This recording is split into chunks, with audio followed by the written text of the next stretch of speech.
Hello everyone, this is Mr. McKeever here, and today we're going to talk about religion and the Enlightenment. In particular, we're going to talk about the struggles that people who were, active practitioners of Christianity had in dealing with the ideas in the Enlightenment and really the more superstitious natures that existed in Europe during this time. And also, how did Enlightenment thinkers try to rationalize religion and Christianity in Europe at the time as well? And although the Enlightenment itself is going to be founded on this complete notion that reason is the source of all knowledge and everything else should be focused around reason, reality is the majority of the population in Europe did not still believe this. In fact, they were still focusing on the notion of the superstitious aspects of Christianity, such as the existence of demons, angels, witches, the occult, and those things portraying or, causing evil to exist in our world. So this is going to lead to a pretty, natural conflict between the ideas of the Enlightenment and the average common person in Europe at this time. Throughout this time, people are still adamantly believing the notion that witches exist in the world.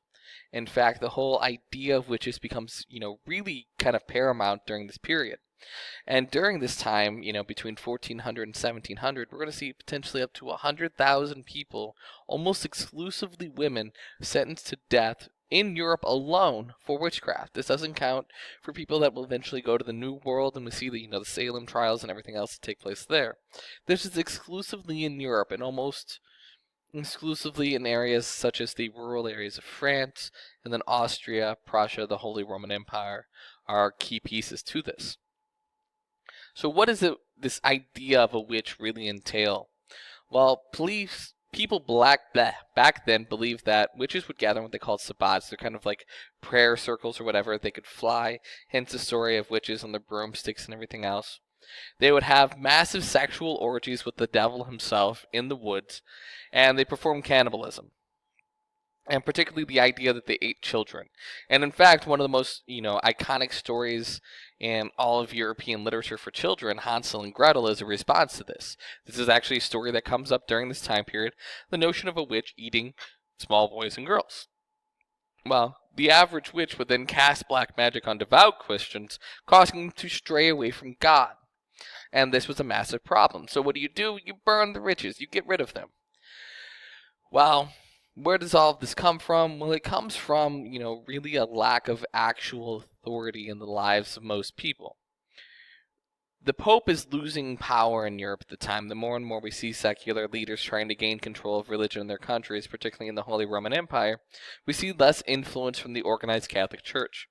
So what we see is random priests and other people start espousing the more, kind of extreme versions of Catholicism that exists out there, or extreme versions of Christianity depending on where you were.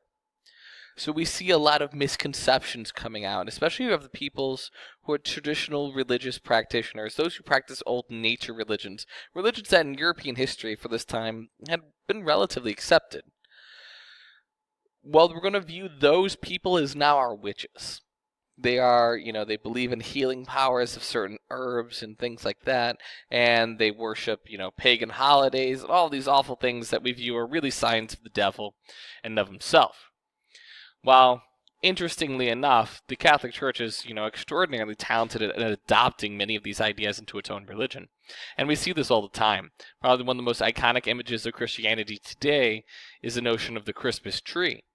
Well, the Christmas tree itself actually goes all the way back to ancient Egypt and originally Norse mythology. It has nothing to do with Christians themselves.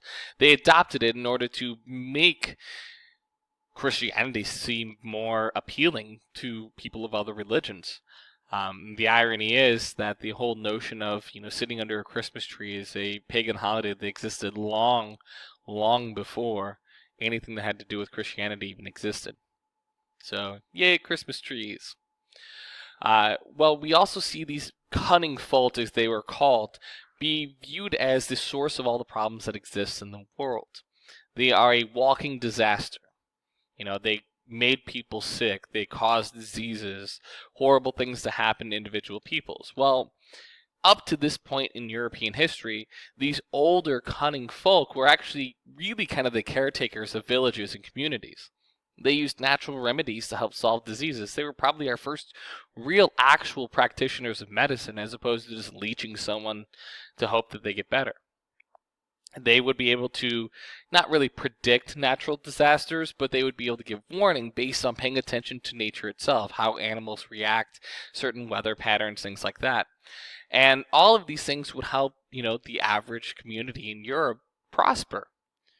Well, now that there's becoming more of this superstition brought out and people don't have that guidance that existed in a very formalized church, people are starting to look at these people as witches, and that their views, their practices are unnatural. They have powers that exist that, must come from the devil because they clearly hadn't come from God, because God hadn't done that. Only God can create miracles, and anything beyond that has to be the work of the devil himself. So we created an entire group of people that we would, marginalize. And in this case, it's typically older single women. Sometimes they would be, widows or unmarried folk who never ended up getting married over the course of their life. It was viewed that these people were more susceptible to becoming witches because inherently, apparently, witches are weak and will bow to their sexual desires and perform these mass orgies with the devil himself. Well, reality is that most of the people who were viewed as witches were actually the most innocent people in society at the time. They were your practitioners of natural religions. They were those who didn't have the social networks needed to survive outside of the community themselves. So this alienation of them actually only hurt them even more. Well, eventually the scientific revolution and enlightenment are going to ask people to start looking in different routes to this. Instead of just burning people as witches, we need to find ways to make sense of what we considered the occult.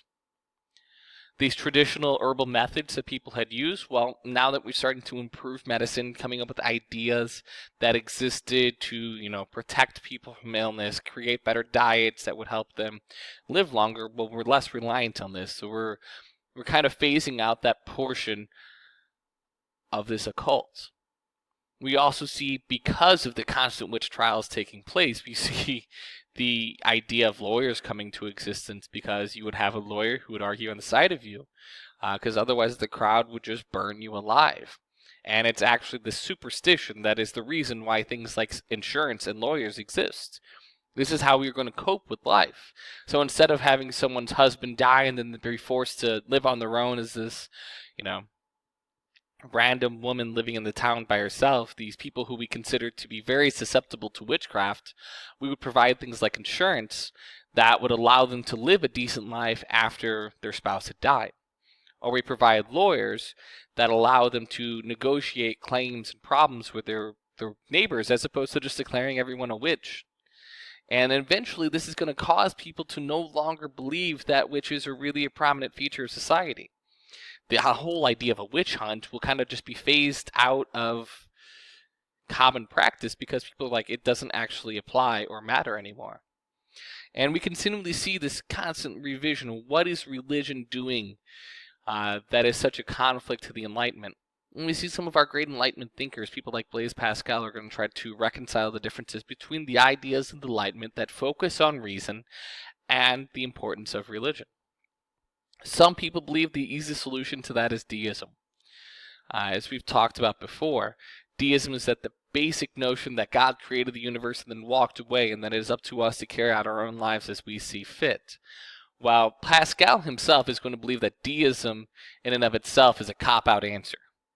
It's just, way to go, guys. You didn't actually solve any questions. You just kind of tied a nice little bow around things and moved away from the question. But at the same time, he also believed that the extraordinary, what they call dogmatism, or complete reliance on extreme doctrines of the Catholic Church, something that he felt was propagated by the Jesuits, was also a problem. In his mind, you had a situation where you couldn't necessarily say religion and reason contradict each other because they require two different aspects of the human experience. Reason is a product of the mind, of the brain itself, whereas religion is a product of the heart. Because of that, they don't contradict each other in any way. There's no scenario where you have to rationalize the existence of God. He did believe that there are two concrete truths that existed in Christianity, and he had an extraordinary justification for this, which is going to play a major role in how people try to rationalize the Enlightenment later on. First truth is that God exists. That's just how the world is. That is something both deists, Christians, Muslims, Jews, everyone in Europe could really unite around. And the other aspect of it is that we are not worthy of God having existed or still existing today. That implies the humility that is going to be a key feature of Christianity during this time. His justification for all this is really simple. They call it the Great Wager. The idea of this is very simple in that if there is a God, why would you ever risk not believing in him or her, knowing that if you do believe and there is a God, you're in great shape? If there is a God and you don't believe, you're damning yourself to hell. So what is the benefit of not believing in God? If you believe and he exists, you're in great shape. If he believes and he doesn't exist, who cares? The world is going to end when you die anyways for you. But if God does exist and you don't believe, you're placing an extraordinary bet on something you can never prove. And this is going to be how a lot of people attempt to rationalize this time period. Isaac Newton's going to get involved in the notion himself too. He believes that in reality there's only two sources of divine understanding. One, nature, because God created it, and two, the Bible, because God inspired it. A theologian can tell you the nature of God from the Bible, but a scientist can tell you the nature of God from nature itself. And this introduces an entirely new aspect of science. We call it physical theology. It's understanding God through research of nature and understanding the earth itself. This is what Isaac Newton believes he is doing his entire life. He's trying to unravel the mysteries of God's work by using understanding, using observation and nature to do so. People will continue to build upon this. John Ray will write in his book, The Wisdom of God Manifested in His Works of Creation, by saying that God clearly wants us to understand the world that he has created, because otherwise he wouldn't have given us the brain that is capable of doing so. It is just our task in life for all of humanity to slowly learn what God has created and how it works.